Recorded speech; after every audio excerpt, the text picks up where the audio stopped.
Bonjour, bonjour. Aujourd'hui, je vais vous lire le premier chapitre de mon roman sur le film. Mais d'abord, comme à chaque fois, je vais vous lire le résumé. Johan, le père de Maggie, une jeune écrivaine de 30 ans, est internée dans le service psychiatrique d'un hôpital. Mais qui est Sam, cet étrange individu qui suit Johan comme une ombre depuis ses 15 ans et qui est toujours là dans les pires moments de la vie de Johan? Maggie, en parallèle de son métier d'écrivain, fait la lecture aux enfants hospitalisés et personnes âgées. Elle fait la rencontre de Léonie, une vieille dame atteinte de la maladie d'Alzheimer qui ne s'exprime plus de manière cohérente. La jeune femme se prendra d'affection pour elle jusqu'à découvrir son secret. Là, je n'ai pas fait de note de l'auteur, vu que c'est un roman, ni d'avant-propos, je crois pas. Non, voilà. Donc je vais vous lire le premier chapitre. Une dame, qui semblait avoir à peu près 70 ans, se tenait dans une pièce où régnait une odeur forte de linoléum fraîchement posé et de désinfectant des mains. Elle était face à la fenêtre et son regard vide semblait perdu au loin. Ses mains, aux veines saillantes et criblées de taches brunes, étaient jointes sous son menton fin, et la vieille dame actionnait sa bouche fine et ridée, d'où semblaient sortir des mots dans un langage totalement imaginaire. Elle se trouvait à l'établissement d'hébergement des personnes âgées dépendantes, les Figuiers. Cette dame s'appelait Léonie. Léonie était pensionnaire de cette EHPAD depuis toujours. Elle était atteinte de la maladie d'Alzheimer et vivait dans son monde imaginaire. Son passé des années hippies avait fait des ravages sur sa peau salement marquée par des années et des années de drogues diverses et variées et d'autres excès. Elle avait passé sa jeunesse en France, avec un homme qui était ferronnier et de nationalité anglaise, Bartholomé, qu'elle avait rencontré lors de vacances en Angleterre alors qu'elle avait tout juste 16 ans. Tous deux vivaient en France, le cœur léger, plein de paix et d'amour. Mais leurs esprits se mouvaient, dans les rassemblements hippies, à planer sous LSD de manière totalement récurrente et non récréative. Elle tomba enceinte une première fois alors qu'elle était encore mineure. Le fœtus ne fut pas viable.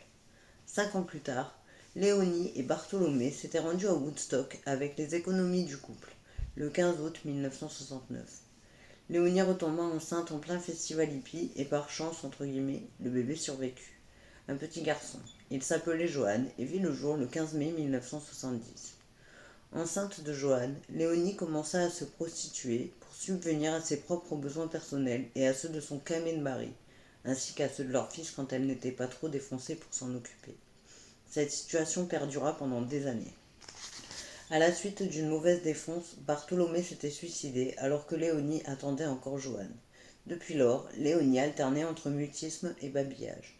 Mais ça, Léonie l'avait partiellement oublié. Son passé de junkie avait été miraculeusement emporté par Alzheimer et le souvenir de son fils et de son amour décédé avec. Elle se rappelait des voyages sous psilocybine, mais elle ignorait tout de Johan, et encore plus le lien de parenté qui les unissait. Elle restait debout, les mains jointes et le regard vide, en marmonnant inlassablement et irrémédiablement ce qui semblait être une interminable liste de toute la faune existant sur Terre. À 15 ans, Johan quitta le domicile familial sans plus jamais se retourner, disant ainsi adieu au lien maternel, déjà bien effiloché par la drogue et la prostitution de Léonie, et sa négligence en tant que mère. Léonie était désespérément seule avec elle-même, et avec les rêveries et autres divagations qui peuplaient son esprit morcelé. Depuis les 5 dernières années, elle ne s'était pas une fois exprimée de manière à tenir une conversation cohérente. Aussi triste que ce soit, jamais personne ne rendait visite à la vieille dame, pas même son fils. Le personnel médical était son seul monde réel, et ils s'obstinaient à chaque instant à lui parler, comme s'ils espéraient une réponse de sa part. Elle était ici depuis toujours, et pas une seule fois les aides-soignants n'avaient entendu autre chose que papillons, chenilles ou autres insectes volants. Aucune mention de Johan, ni de Bartholomé. Léonie n'était qu'ersatz de coquille vide. Elle n'était qu'une vague, respiration régulière et balancement. Elle était le monde elle-même, son monde. Aucune pensée, aucun sentiment, aucune émotion. Léonie était devenue le néant. On tentait parfois de lui faire la conversation, mais cela n'était qu'un éternel monologue répété. Depuis quasiment 5 ans, pas la moindre phrase cohérente ne sortait de la vieille dame. Elle émettait un bruit de succion quand on se devait de l'alimenter, une plante. Le néant était donc un végétal. Quitte à devoir passer le restant de ses jours à vivre comme un légume, autant choisir lequel on sera. Léonie serait alors un chou romanesco, choisi pour son fractal. Elle n'était que répétition perpétuelle du néant. Avait-elle seulement conscience de son rang dans l'univers? Elle était à la fois tout et rien. Elle était à des milliers d'années-lumière de savoir que son petit bébé, Johan, maintenant âgé de 48 ans, avait une femme du même prénom que lui, Joanne.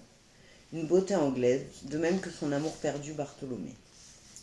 Johan et Joanne étaient les heureux parents d'une jeune femme de 30 ans prénommée Maggie. Maggie était handicapée moteur de naissance. Elle était rousse, le mètre 60, et passait sa vie à écrire et à rêver. Le cliché même de l'artiste. Quant à son père, tout comme sa génitrice, Joanne avait également l'esprit en perdition, et il semblait proche de devenir à son tour le néant. Léonie, Jacqueline, Marie Riggs, son nom marital qu'elle n'a pas souhaité conserver à la suite du décès tragique de son bien-aimé. Conserver son nom était trop difficile pour Léonie.